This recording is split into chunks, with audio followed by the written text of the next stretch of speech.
y arena para arrancar mayo en las islas. Si por un lado la disminución de contagios y la caída del estado de alarma dejan entrever un verano esperanzador para comenzar la recuperación económica, las cifras del paro nos sitúan por el momento a la cabeza del desempleo de todo el país. Cifras dramáticas, y eso que no incluyen a los trabajadores en ERTE.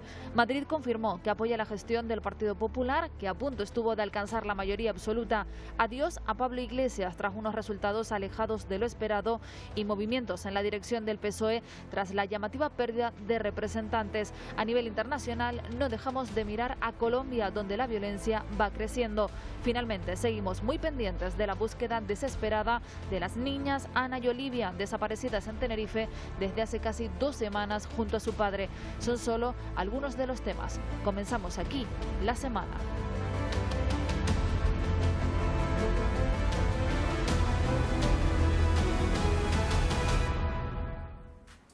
Hola, ¿qué tal? Bienvenidos. Hemos vivido los días previos a este fin del estado de alarma por parte del Gobierno central, aunque eso no significa ni que la pandemia haya finalizado y tampoco que ya no exista el virus. Además, ahora toca lidiar también con las secuelas que sufren todos aquellos que fueron contagiados y que siguen sufriendo alguna patología. Empiezan a nacer, Benjamín Santana, las asociaciones de afectados por el llamado COVID persistente. Problemas de memoria, de gusto, de olfato, problemas dermatológicos o cansancio permanente. 1 de cada 10 personas siguen sufriendo este tipo de secuelas semanas e incluso meses después de haberse contagiado de la COVID-19 y además denuncian que no se están diagnosticando estos problemas como se debería. Es uno de los temas que hemos querido tratar esta semana, pero además en los mismos días que hemos conocido los datos de desempleo de abril, nos hemos interesado por uno de los principales protagonistas del desempleo, los jóvenes. Casi el 60% de ellos están buscando un trabajo, un porcentaje que demuestra la tremenda dependencia que tenemos del sector servicios y de nuevo las relaciones entre nivel de estudios y desempleo. Terminaremos hablando de algo mucho más amable, del Ramadán, el mes sagrado para la religión islámica. En ese periodo los adultos no pueden cometer actos impuros como comer o beber entre la salida y la puesta del sol. Un periodo, el Ramadán, que está a punto de terminar aquí en Canarias. Todo esto y mucho más dentro de unos minutos aquí en La Semana. Decae el estado de alarma en todo el país y a partir de ese momento Canarias dependerá de los tribunales para mantener el toque de queda o los cierres perimetrales, algo que el ejecutivo de Ángel Víctor Torre ha anunciado que va a mantener. A pesar de las reticencias de algunas regiones, el gobierno central les ha dicho que tienen herramientas suficientes para seguir frenando la expansión del virus. La ministra Carolina Darias aseguró además esta semana que el escenario actual es más favorable, con una incidencia que va a la baja y con una vacunación que ha dicho va a muy buen ritmo. El estado de alarma, conforme aparece regulado en la Constitución española, en su artículo 116, está previsto junto con los otros 2 para situaciones, digamos, excepcionales, no para que permanezcan sine die en el tiempo. Por ahora entendemos que las medidas que tienen a su disposición, conforme a la legislación ordinaria, las comunidades autónomas y con el Real Decreto Ley aprobado en el día de ayer, son medidas suficientes para seguir atajando, digamos, y manteniendo el virus a raya. Mantendremos los controles obligatorios en puertos y aeropuertos, mantendremos la posibilidad del toque de queda, también la limitación de personas en grupos, tanto en el ámbito privado como individual, limitaremos también el número de personas en los lugares de culto y el cierre perimetral. Hay un precedente, que es el del Tribunal Superior de Justicia de Baleares, que no tiene que hacernos pensar que no se vaya a ratificar por el TSJ de Canarias las medidas que toma Canarias. ¿Y cómo llega Canarias a este fin del estado de alarma? Tras muchas semanas estancados, lo cierto es que los datos de la pandemia en las islas han mejorado notablemente a lo largo de estas últimas semanas. Además de no tener ninguna isla por debajo de nivel 2, varias grandes ciudades canarias como Santa Cruz de Tenerife, Arrecife o Las Palmas de Gran Canaria se sitúan a la cabeza de todo el país en el descenso de contagios. La incidencia acumulada a 14 días se mantiene inferior al centenar de casos por cada 100.000 personas, lo que ha permitido que países como el Reino Unido abran de nuevo la posibilidad de viajar a las islas. Por último, este fin de semana se han superado las 700.000 personas vacunadas en las islas.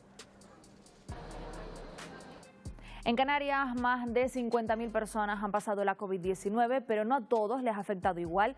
Según los estudios, unas 7.500 personas padecen al menos un síntoma que no tenían antes de la infección. Es lo que se denomina COVID persistente.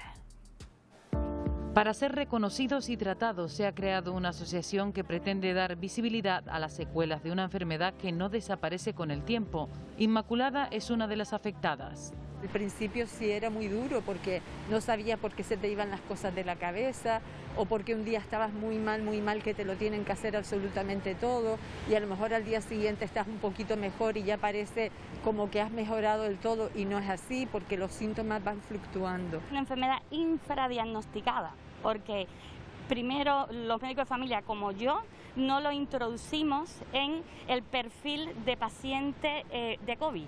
Entonces, llegan a los servicios de urgencia, llegan a las consultas de medicina de familia y que lo diagnosticamos por separado.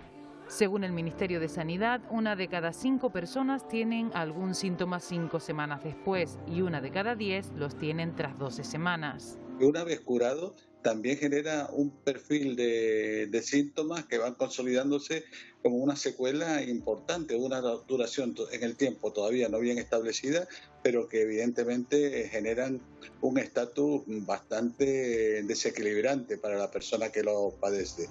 Fuertes dolores de cabeza, dificultad para concentrarse o pérdida de gusto y olfato son algunas de las secuelas neurológicas, pero también las hay con afecciones en el resto del cuerpo, desde problemas digestivos a musculares. El perfil, mujeres de mediana edad en torno a los 43 años. Los científicos estudian ya cómo hay que proceder ante estas dolencias.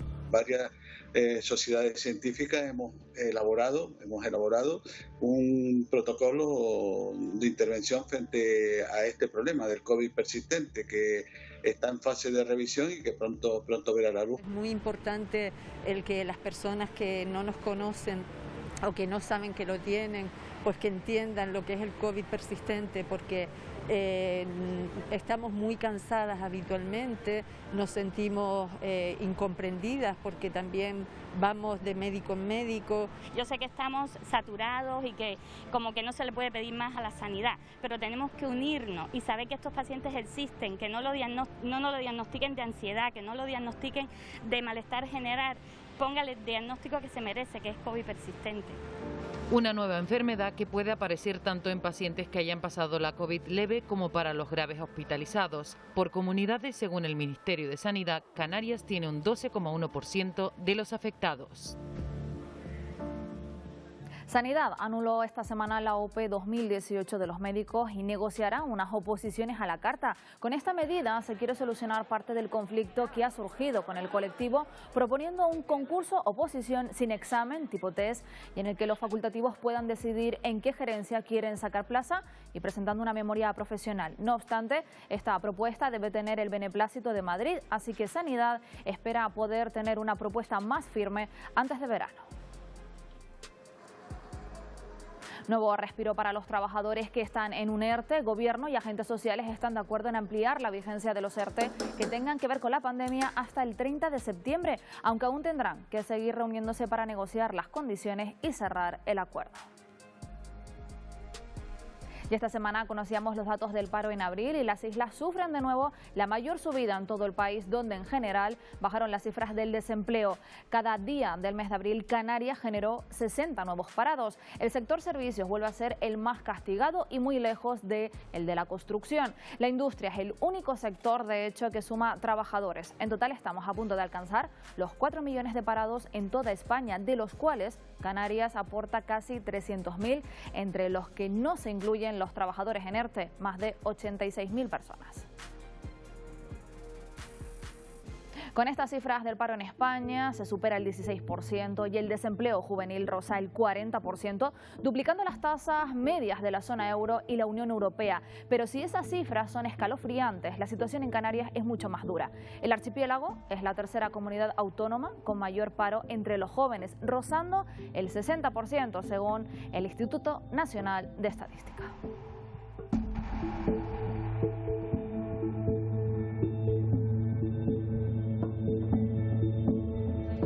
Los jóvenes son los últimos en entrar al mercado de trabajo, pero son los primeros en salir cuando hay crisis debido a su mayor vulnerabilidad. En España la tasa de paro de los jóvenes está por el 40%, pero es que Canarias, mi sorpresa es que está en cerca del 58%, en concreto está en el 57,7%, ¿no? Son los primeros datos, los más dramáticos del informe sobre la precariedad laboral de los jóvenes en España, elaborado por la Universidad Jaume I de Castelló y en concreto por el profesor Vicente Castelló. En España hemos perdido el 3% más o menos, el 3,1% en conjunto del empleo total, mientras que Canarias ha perdido el 12%, lo cual es una cifra bastante importante. Es decir, todavía en España hay más jóvenes que trabajan que están en paro, pero es que en Canarias es al revés, es decir, hay más jóvenes que están en paro que trabajan. El motivo, según este experto, se debe a la dependencia que tenemos en las islas por la caída drástica del turismo derivado de la pandemia. Hace una contracción sobre la economía y a su vez la economía repercute también en el empleo. Y por eso ha sido, por la gran dependencia que tiene Canarias del turismo. El paro juvenil en España se ha agravado durante la crisis sanitaria y económica derivada de la COVID-19. La pandemia ha destruido 200.000 puestos de trabajo. En el año 2008, que era una crisis financiera, ha sido también lo mismo que ha pasado ahora con la crisis de la pandemia. Que los jóvenes son siempre los últimos en entrar al mercado de trabajo, pero son los primeros en salir, es decir, son los primeros en despedirlos. Desde el Servicio Canario de Empleo no se especifican un incremento de más de 7.700 jóvenes parados con respecto a 2020, es decir, una cifra alarmante, un 50,12% más, siendo el total de jóvenes parados en las islas de 23.301 personas. El dato de desempleo de personas paradas jóvenes que no han terminado los estudios primarios está en un 50,5%. El dato de jóvenes que solo han terminado la ESO está en un 41,7%. El dato de personas paradas que han terminado una formación profesional es de un 4,7% y el dato de personas universitarias que están paradas en este momento es de un 3,2%. Esto es un indicativo de que la formación que tienen las personas es lo que mejora su empleabilidad de cara al acceso al mercado de trabajo. El 92% de los jóvenes inscritos como demandantes de empleo en Canarias no tienen una titulación que les capacite para la realización de un puesto de trabajo. Ante esta situación existen varios planes de actuación. Muy complicado romper esa primera experiencia laboral. Las administraciones públicas estamos tomando medidas en ese caso para fomentar tanto prácticas como formación en centros de trabajo como en la formación dual. Si hay algo que nos ha quedado claro en esta crisis es que debemos diversificar la economía y que hay que poner los medios posibles para que estos jóvenes puedan ir a ese nuevo tipo de formación y puedan tener una experiencia laboral. Precisamente sobre la situación del desempleo de los jóvenes en las islas se ha hablado recientemente en el Parlamento de Canarias, en el seno de la Comisión de Economía, donde el Ejecutivo ha mostrado preocupación. Tenemos un incremento de la tasa de desempleo juvenil bastante significativa. Otro de los problemas estructurales que tenemos en Canarias. Y ante este panorama, la Consejería de Empleo ha expuesto las líneas estratégicas de actuación para 2021, centradas en la formación y adaptación del mercado laboral. Vamos a destinar 55 millones a políticas específicas para jóvenes en las distintas líneas que le estaba comentando. Eso es poner en la agenda política una realidad social que nos preocupa, que nos ocupa. Y reacción desde la oposición, que denuncian también la situación. El paro juvenil en Tenerife ha crecido en un año 25 puntos. 6 de cada 10 jóvenes menores de 25 años se encuentran en desempleo. Son datos demoledores que requerirían que los gobiernos y cabildos estuvieran unas políticas activas de empleo, unas políticas activas en materia juvenil que tuvieran en cuenta a los jóvenes. Y eso es lo que esencialmente estamos viendo. La formación dual, que combina estudios y trabajo, podría ser el comienzo. Mi empresa, CEIP, Centro de Estudios y Perfeccionamiento Profesional, lleva un proyecto de inserción de jóvenes en el mundo laboral, en el cual los chicos, al mismo tiempo que trabajan, estudian. una formación, una modalidad dual en el cual pues es tan importante el trabajo como la formación. Después hacer lo que fue el proceso de las 3 entrevistas. SAFE siempre me dio indicaciones más o menos para el proceso selectivo y justamente después ya me llamaron, me seleccionaron y me ofrecieron lo que fue el contrato formativo. Ese contrato es de duración de 1 año. Y bueno, ya me propusieron que cuando finalice ese año, pues me pasaría a lo que es un contrato indefinido. Actualmente estoy cobrando por las horas de trabajo y bueno, adicional tengo lo que me da la posibilidad de sacar el certificado de profesionalidad, que también me sirve tanto para el trabajo como para futuros empleos. Las empresas lo que buscan son gente con experiencia. Y el no tener experiencia en ese determinado trabajo pues es bastante complicado. Cristian tiene 18 años y por una difícil situación familiar necesita un trabajo cuanto antes. Está dispuesto a todo. Abierto a cualquier tipo de función, sector y con muchas ganas y de empezar cuanto antes a cualquier trabajo. Ahora mismo las empresas que más están demandando este tipo de contrato, que están contratando en la actualidad, pues son muchas empresas relacionadas con el telemarketing, con la venta. El hecho de la pandemia nos ha dado lugar a que las empresas hagan hincapié sobre todo en la venta online. Se vive la paradoja de que la generación mejor preparada de la historia no puede desplegar su energía. Pues son con sus impuestos los que van a mantener el nivel de bienestar de las personas que pasen a situación pasiva ya, ¿no? Entonces, lo que habría que hacer es plantear una política global, ¿no? No solo viendo el problema de una forma como compartimento estanco y haciendo simplemente políticas paliativas, sino hacer políticas a más plazo, ¿no? Dentro de 10 años es inasumible mantener a una población de personas mayores con una población joven que no trabaja o que trabaja de una forma precaria, ¿no? El desempleo juvenil es sin duda uno de los problemas más importantes de nuestro mundo globalizado y que amenaza seriamente al futuro de muchas generaciones.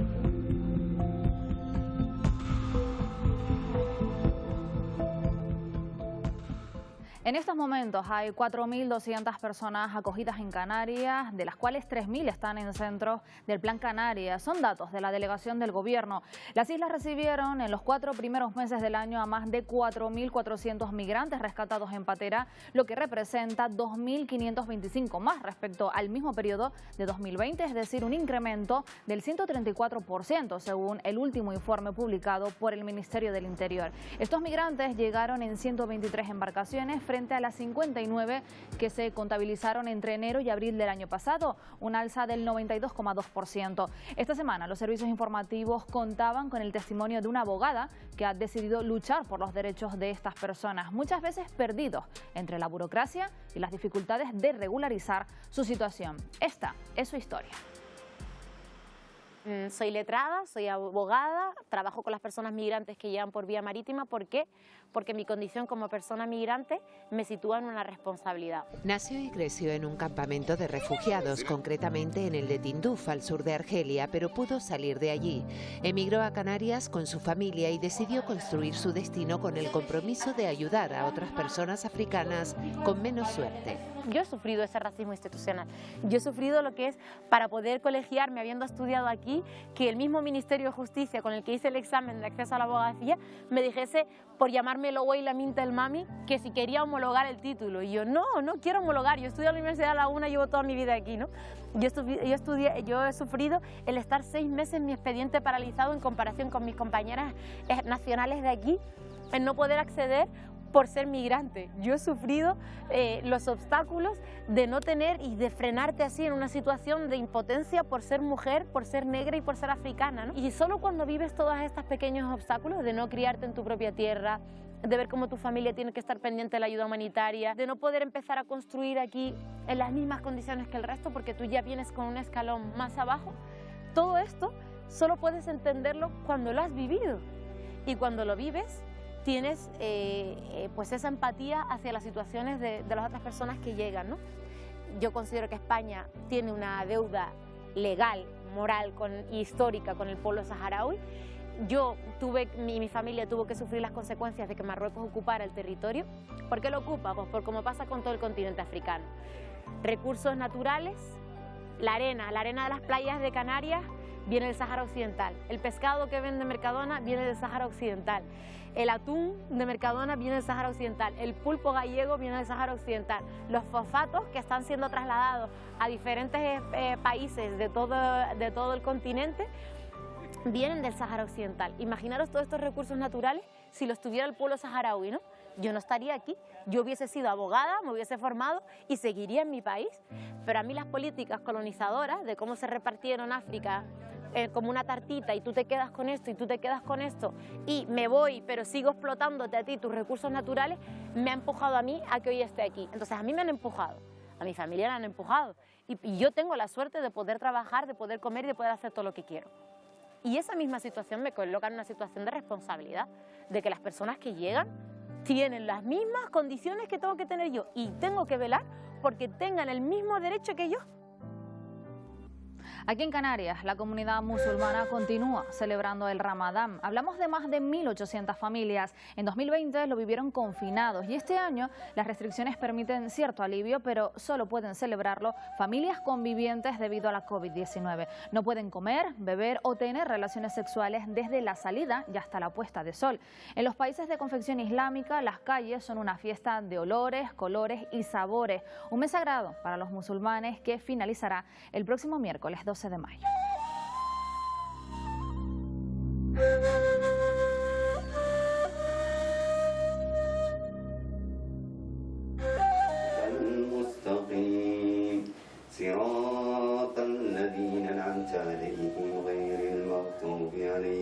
Está a punto de acabar un mes especial para los musulmanes y además con un importante significado.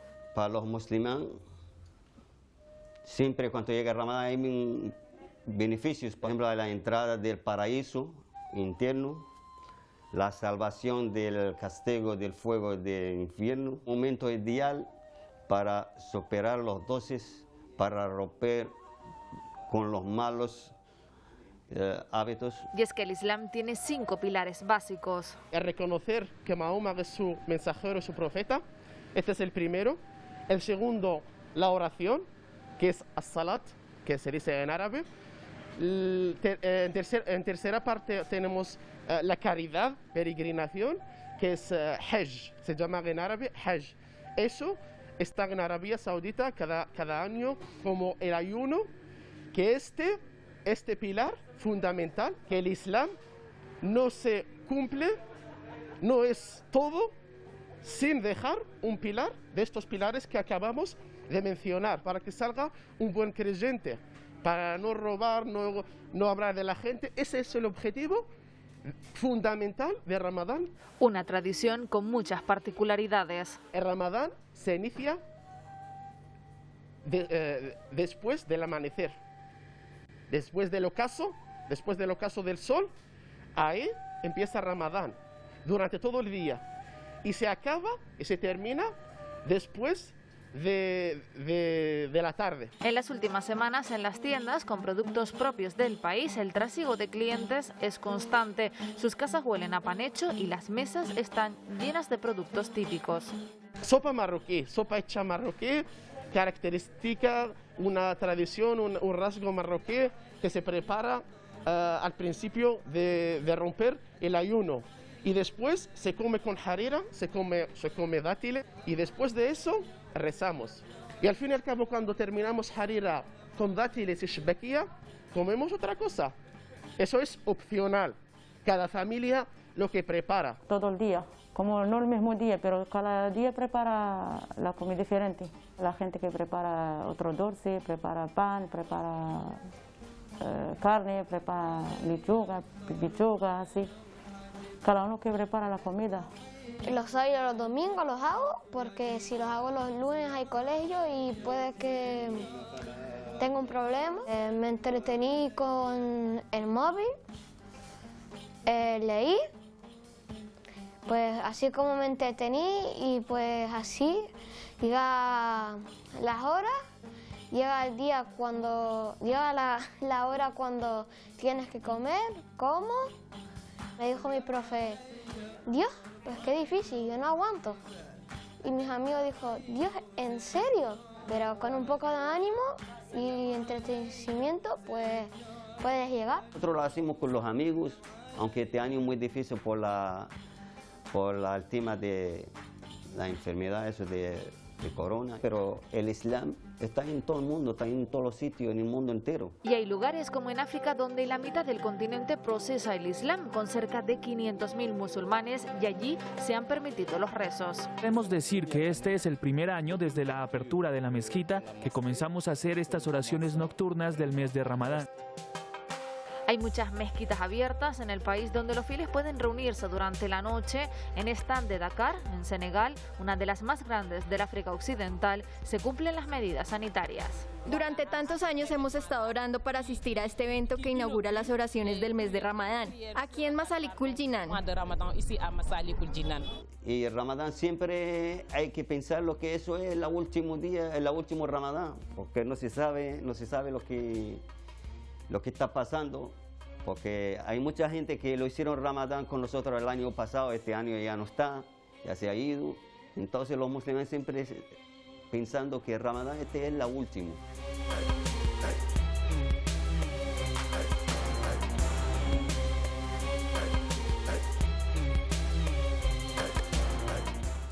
Tras una campaña tensa y de celebrar solo un debate, las elecciones en Madrid confirmaron el tirón del Partido Popular que rozó la mayoría absoluta. Las elecciones supusieron además el final de la carrera política de Pablo Iglesias, que anunció el mismo día de las elecciones su retirada.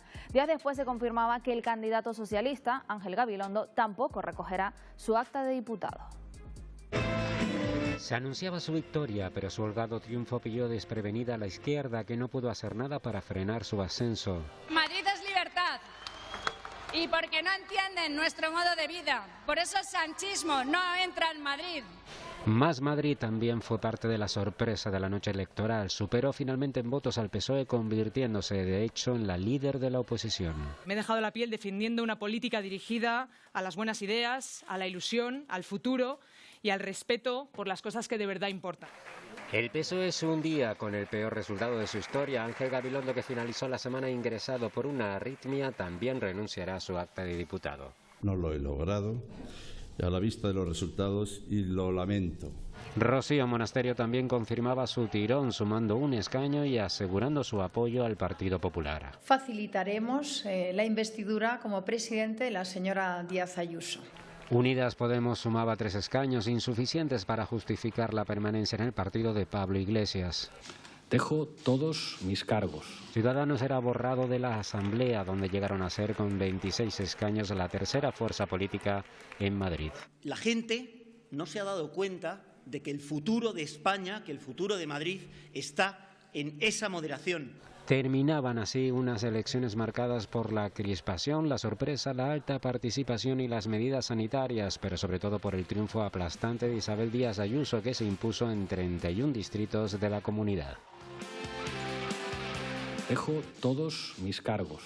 Dejo la política entendida como política de partido, entendida como política institucional. Pablo Iglesias sucumbe al fenómeno. Ayuso abandona la política activa y deja la Secretaría General de Podemos, partido que contribuyó a fundar en marzo de 2014. Acaba así con una meteórica carrera política que en apenas 7 años le catapultó de la ideología forjada al amparo del 15M a la vicepresidencia del gobierno. Abanderado de la nueva izquierda, enemigo del bipartidismo, la de Iglesias ha sido una trayectoria de luces y sombras. 4 meses después de su formación, Podemos superaba la primera prueba en las urnas, consiguiendo 5 escaños en las elecciones europeas. Tras estas, en diciembre de 2015, sus primeras generales. Podemos irrumpe en el Congreso con 69 diputados. En junio de 2017 se atreve incluso con una moción de censura al entonces presidente Mariano Rajoy, aunque fue tras otra censura, la presentada por el Partido Socialista, y tras 2 convocatorias electorales y meses de negociaciones, que consigue formar parte del primer gobierno de coalición como vicepresidente segundo.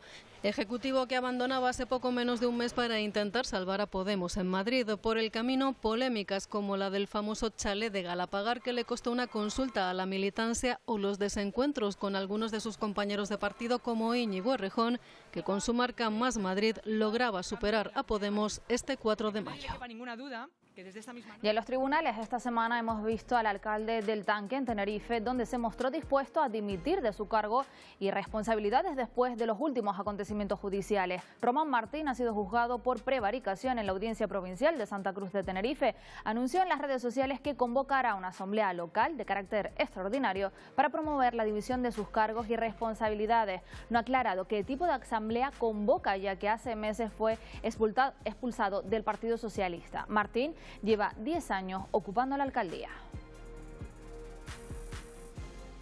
Seguimos también muy atentos a la búsqueda de Ana y Olivia Jimeno, las niñas presuntamente secuestradas por su padre a finales de abril en Tenerife. A pesar de la comparecencia del delegado del Gobierno en Canarias, poco ha trascendido de la investigación que sigue bajo secreto de sumario.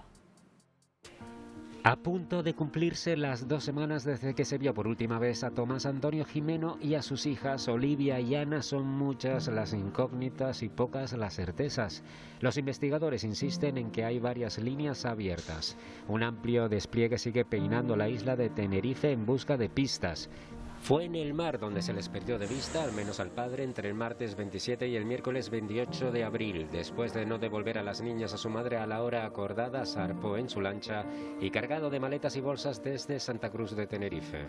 La lancha era localizada horas después a la deriva, sin ancla y sin nadie a bordo, frente al puertito de Güímar. En las proximidades hallaron flotando una silla infantil y restos de sangre a bordo que resultaron ser de Jimeno.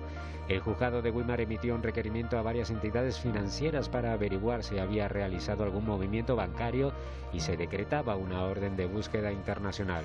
Su vivienda, una casa en Igueste de Candelaria, donde las niñas estuvieron la tarde previa a su desaparición, ha sido objeto de varios registros. El delegado del Gobierno en Canarias, Anselmo Pestana, pedía esta semana respeto al secreto de sumario. Y más allá del deseo de información, del deseo de mucha gente de la sociedad civil de encontrar, de tener elementos de prueba que puedan ayudar a la investigación, yo ahí, como delegado del Gobierno en Canarias, lo que apelo no solo es al respeto de ese secreto del sumario que ha decretado su señoría, sino también a la colaboración ciudadana, que es fundamental siempre. Más pendiente que nadie del desenlace está la madre de Ana y Olivia. A finales de semana agradecía por carta el esfuerzo realizado por las fuerzas de seguridad y el apoyo recibido en redes sociales, sobre todo por la difusión de imágenes como estas, que se hicieron virales a nivel mundial y en cuestión de minutos para intentar localizar a las pequeñas. Ana, besito a Oli, corre. El Gobierno de Canarias paralizaba el viernes las obras del polémico Hotel La Tejita en el sur de Tenerife, reanudadas por el Grupo Viqueira esta misma semana, después de 11 meses paralizadas por la denuncia del colectivo Salvar La Tejita, que provocó en su momento la paralización de forma cautelar, también por parte de la Dirección General de la Costa y el Mar, todo con el objetivo de revisar el deslinde marítimo terrestre establecido en la zona. Los ecologistas aseguraban que esa reactivación de los trabajos era ilegal. Se da la circunstancia que el pasado 12 de febrero Costa resolvió el expediente de revisión del deslinde a favor de Viqueira, aunque se han interpuesto recursos, por lo que la sentencia aún no es firme. La próxima semana les ofreceremos un reportaje en profundidad sobre la problemática de esta construcción turística, que podrán ver aquí en La Semana. Y en la crónica internacional nos deja varios sucesos relevantes esta semana, hechos que han sido seguidos por nuestros compañeros del programa Atlántico Noticias. En Ciudad de México, la caída de parte del metro causó el fallecimiento de 25 personas. No se descarta que el accidente se produjese por una negligencia, situación que se investiga por parte de las autoridades. Muchos expertos ven fallos estructurales en la construcción del puente. Este grave accidente puede costar la carrera política al concejal responsable de la construcción y de la alcaldesa de la ciudad.